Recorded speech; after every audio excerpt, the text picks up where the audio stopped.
Are you tired of the F-14 spam? Do you get annoyed with the millions of missiles being fired at you straight off the runway every single game? Oh, do I have a solution for you. This is the J-7E. It's not going to solve that problem with the missiles being fired at you off the runway, but using this thing is as much fun as you can possibly have in top tier right now. Because after all, this still is War Thunder's top tier ARB, and you guys already know how I feel about top tier ARB at the moment. But I've already made a video on that, so let's talk about the J-7E. The J-7E is a rank 7 Chinese fighter, and this will probably be the only top tier jet I'll be playing for a good while. So if you couldn't tell already, this is basically a highly improved MiG-21. To give you a general idea of how improved this thing actually is over a base MiG-21, test flights for this thing were completed in 1993 and production ran all the way until 2001, which, someone correct me if I'm wrong here, I believe makes this the most modern fighter in the game. And with the way it's performing in War Thunder, I believe it. So let's talk about this plane's armament. The J-7E gets a single 30mm Type 30-1 cannon, with a total of 60 rounds, which, yeah, it's not very much, but this isn't exactly what's going to be bringing in all of your kills. What will bring in all of your kills are the PL-5B missiles, which, in my opinion, are the best IR tracking missiles in the game, other than the R-24T, but that's sort of a different classification of missile anyway. Those are more of like a medium-range missile, something like the IR tracking equivalent of an AIM-7 or something. Anyway, what makes the PL-5B such a good missile? First of all, they can pull 30 Gs, which is very solid, and they can reach your opponents very, very quickly and at a pretty long range, sort of like an AIM-9G, but to a lesser extent, of course. But what the PL-5 does that an AIM-9G doesn't is that it pulls a lot harder and it accelerates extremely quickly, which this alone greatly helps its range. PL-5B also has excellent tracking. It doesn't go crazy and just miss targets for no reason, like I've had happen with a lot of other missiles in game.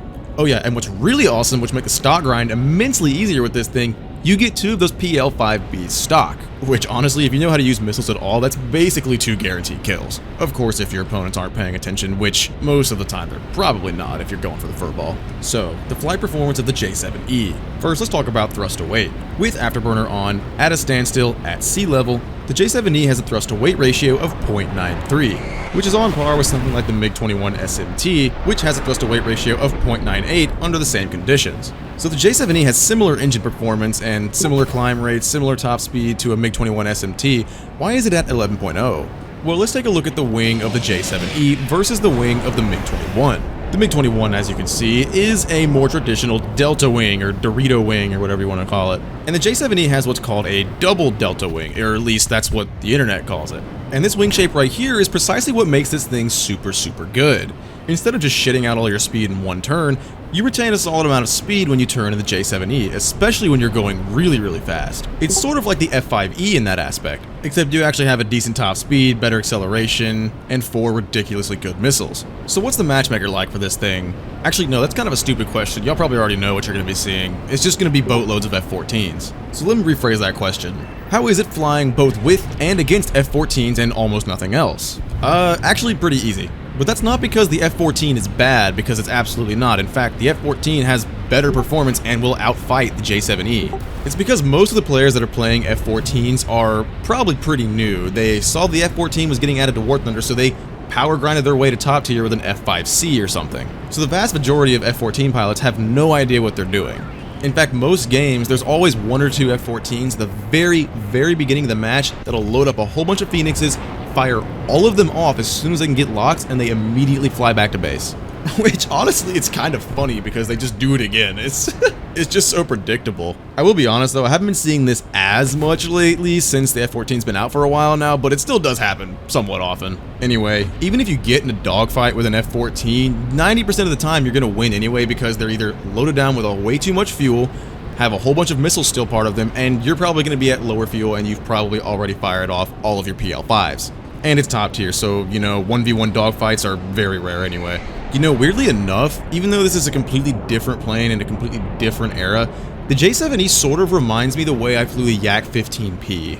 Does that make any sense? Probably not, but I guess it's just the maneuverability of it. Alright, so I'm going to give you a more vague description of how I feel about the J-7E. Like I said earlier, it's pretty much as much fun as you can possibly have in top tier at the moment. And really the only reason that is right now is because no one really knows how to use an F-14 properly. I feel like people are more or less just using them as missile buses like an F-4J or something. Anyway, before we get into a match, how do I use the J-7E? You guys remember my Kafir C7 video? Well, I actually kind of use it similar to that, weirdly enough, and heavily rely on the missiles. After all, they do have quite a bit more range than most of the other IR missiles. So in case you didn't see that video, basically this means I climb up super high, high enough to where people won't expect me to be, so I'm not getting AIM-7Fs fired at me. Depending on the map, this could be anywhere from about 5,000 meters up to a maximum of around 8,000 meters. At this point, I kind of wait for the furball to start, and then dive down and try and pick off people who are just focused on other people, which, honestly, that's kind of just top tier right now. In general, that's kind of what you want to do.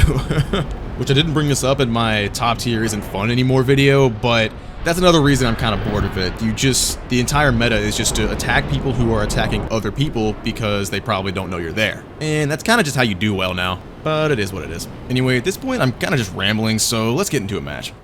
Alright, so I'm going to try this live commentary thing again, and hopefully it's not absolutely terrible, because the last one I did was just absolutely abysmal, but here we go. Alright, so first game in, this is a nice surprise. It's actually not a mirror match, which is fantastic. Today, it's actually the first day I've had multiple of these in a row, which is crazy. So I guess that kind of makes my top tier isn't fun video kind of obsolete now. Maybe not obsolete because it still happens, but hey, you know. So normally I take 20 minutes of fuel, unless it's a bigger map, and then I'll take the max fuel, which I think is 28. 20 seems like it's plenty, especially if you use the first stage afterburner when you're cruising at higher altitudes.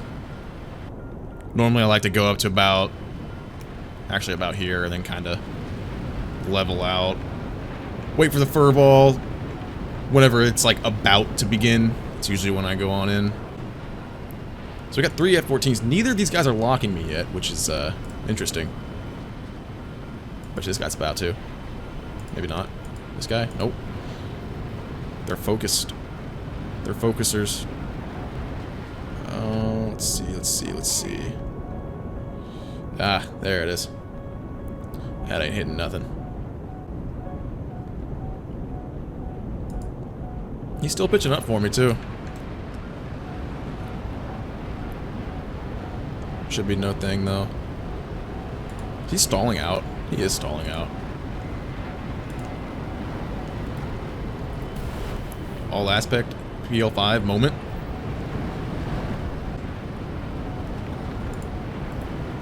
PL5. Ah. Don't flare. No. Still gets him. Not getting the kill, though. That missile's gonna get him. Yeah. Whatever. He already fired it anyway. Alright, back to normality. Look at that. US versus US. I hate that that's the norm. So sad. Whatever. I guess it didn't really affect me that much because I'm not flying an F-14. Oh, nope.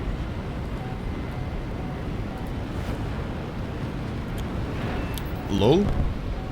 Gotta turn that burner off. Will this get there? Yeah, I gotta turn that burner off.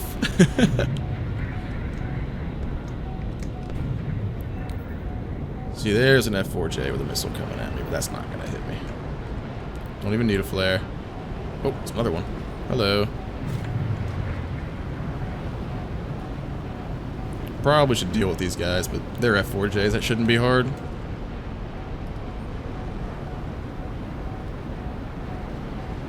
Taking a risk, putting my butt to this FGR. What if? 3.2. What if that hits? Oh, nope. And now he's behind me. No bueno. Haha. Nope. No flare required. Just a turn. That's all I need to do. And he's dead. Cool.